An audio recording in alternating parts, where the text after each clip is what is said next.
last video, I talked about quiet quitting, which is an employee doing their job and nothing more. And in response, there's this new trend in the media and in workplaces called quiet firing, which is a situation where an employer intentionally treats an employee badly with the view of trying to get them out of the organization. To understand quiet firing, you have to understand the concept of constructive dismissal, which is a fundamental change in a term and condition of employment. And one element of constructive dismissal is where the work environment becomes so intolerable that the person can no longer work there. In constructive dismissal cases, it might be things like an abusive manager, sexual assault, sexual harassment, usually more overt things that an employee's faced. I want you to think of quiet firing as a more subtle form of constructive dismissal. It might be withholding development opportunities, singling employees out.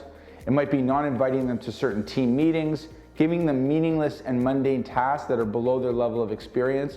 These are the things that make up the more passive-aggressive form of quiet firing and actions that companies take. What can employers do?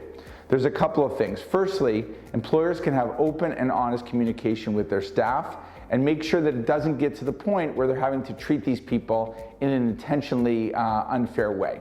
Secondly, if an employer knows that the individual is no longer going to be in the long-term future of the organization, the reasonable and responsible thing is to help them transition in a dignified and graceful manner.